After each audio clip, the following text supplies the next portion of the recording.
माई lifestyle marketing global private limited प्रयुक्त करता है करोड़ों उपभोक्ताओं के काम आने वाला एक क्रांतिकारी प्रोडक्ट।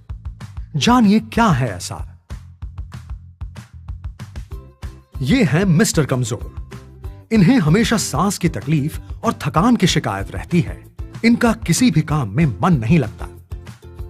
ये है मिसेस कमजोर। इन्हें भी थोड़ा सा काम करके थकान होती है।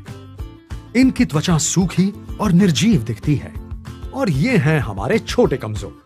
इन्हें भी स्कूल से आने के बाद थकान की शिकायत रहती है। इनका खाने में बिल्कुल मन नहीं लगता। सभी की अपनी अपनी समस्याएं हैं, पर क्या सभी समस्याओं का कारण एक ही है? जी हां, रक्त यानी ब्लड में हीमोग्लोबिन की मात्रा का कम होना। हीमोग्लोबिन में बीच में आयरन होता है और ग्लोबुलिन नामक पदार्थ आयरन को चारों तरफ से घेरे रहता है। हीमोग्लोबिन की मात्रा को ग्राम प्रति 100 ml में मापा जाता है। हीमोग्लोबिन की मात्रा कम होने पर अनीमिया नामक स्थिति पैदा होती है। रक्त यानी ब्लड में हीमोग्लोबिन और आरपीसी यानी रेड ब्लड कॉर्पसल्स की कमी होने से एनीमिया होता है। वैसे तो एनीमिया 400 प्रकार के होते हैं, पर उसका मुख्य कारण है रक्त में आरबीसी और हीमोग्लोबिन की कमी होना। खाने में जब आयरन की कमी या आयरन का अवशोषण या एब्जॉर्प्शन नहीं हो पाता है, तब हीमोग्लोबिन का बनना कम हो जाता है। इसलिए आयरन और उसका एब्जॉर्प्शन बहुत जरूरी है। हीमोग्लोबिन की कमी का प्रमुख कारण आयरन की कमी, कुपोषण और आयरन का एब्जॉर्ब ना होना ही है। अनीमिया के लक्षण हैं थकान, त्वचा का रूखापन, सांस लेने में तकलीफ और एक्सरसाइज करने की क्षमता में कमी आना। आगे चलकर यह दिमाग के सोचने की शक्ति भी कम करने लगता है और आंखों के सामने अंधेरा छाने लगता है। नेशनल फैमिली हेल्थ सर्वे के अनुसार भारत में आधी से ज्यादा महिलाएं अनीमिया की शिकार हैं। लगभग 50 से 80% महिलाएं खाने में आयरन की कमी की वजह से एनीमिया से ग्रसित हैं। सन 2005 के नेशनल फैमिली हेल्थ सर्वे के अनुसार 69.5% 5 साल से कम उम्र के भारतीय बच्चों में एनीमिया पाया गया है। एनीमिया की रोकथाम के कई उपाय हैं, जैसे iron, folic acid, vitamin B2 के सप्लीमेंट्स लेना, सिट्रस फ्रूट्स जिनमें विटामिन C होता है, उससे आयरन के एब्जॉर्प्शन में मदद मिलती है। साथ ही साथ काजू, बादाम, अंगूर जैसे फलों के सेवन से भी एनीमिया को रोका जा सकता है। चाय, कॉफी और दूध का बहुत ज्यादा सेवन भी आयरन एब्सॉर्प्शन की गति धीमी कर देता है। यानी कि एनीमिया से बचने के लिए आयरन की मात्रा का बढ़ना और आयरन एब्सॉर्ब होने की गति बढ़ाना बहुत जरूरी है।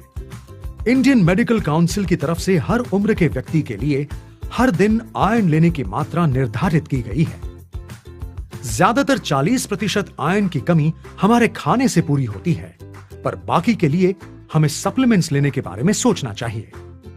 अभी जितने सप्लीमेंट्स और आयरन टॉनिक्स मिलते हैं, वो पूरी तरह से अपना काम नहीं कर पाते। या तो उनके एब्जॉर्प्शन की गति धीमी होती है, या फिर उनका स्वाद मेटालिक यानी अच्छा नहीं होता, जिससे किसी किसी के पेट में तकलीफ भी बढ़ जाती है।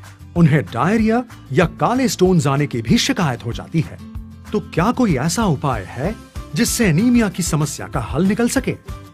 जी हां, एलिमेंट्स वेलनेस एक बहुत ही अनोखा प्रोडक्ट लेकर आए हैं, जो पूरी तरह से इस समस्या से छुटकारा दिलाता है और इसके साइड इफेक्ट्स भी बहुत ही कम हैं। एलिमेंट्स वेलनेस फीलिंग लिक्विड और कैप्सूल्स। एलिमेंट्स वेलनेस फीलिंग में एक प्रकार का आयरन या सॉल्ट पाया जाता है, जिसे फेरोजोन कहते हैं।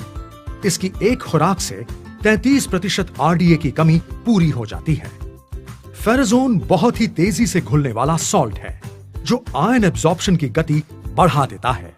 पेट की तकलीफ भी ना के बराबर हो जाती है। इसका स्वाद बिल्कुल मेटालिक नहीं है और ना ही इससे कब्जियत या स्टूल काले होने की शिकायत होती है। यह एनीमिया का शीघ्रता से इलाज करता है। इसमें भरपूर मात्रा में फॉलिक एसिड है, जिससे आयरन एब्जॉर्प्शन में मदद मिलती है। ग्लाइसिन नामक एक अमीनो एसिड होता है, जो हमारे एनर्जी लेवल को बढ़ाता है और आयरन एब्जॉर्प्शन में भी मदद करता है। ये मुलेठी और बीट रूट यानी चुकंदर से बना होता है, जो अनीमिया की रोकथाम के लिए सहायक है। कैप्सूल्स में कैल्शियम के भी तत्व मौजूद हैं। तो यदि आप एनीमिया से पीछा छुड़ाना चाहते हैं, ताकतवर महसूस करना चाहते हैं, आप हर तरह से खुश रहना चाहते हैं, तो आजमाइए एलिमेंट्स वेलनेस फीलिंग लिक्विड और कैप्सूल्स। इसके अच्छे परिणाम के लिए लिक्विड और कैप्सूल्स का उपयोग निर्देशों को ध्यान से पढ़कर अपनाएं। Elements wellness feeling liquid and capsules कोई गलती नहीं करेगा, बल्कि आपको स्वास्थ्य और मजबूती का एहसास दिलाएगा।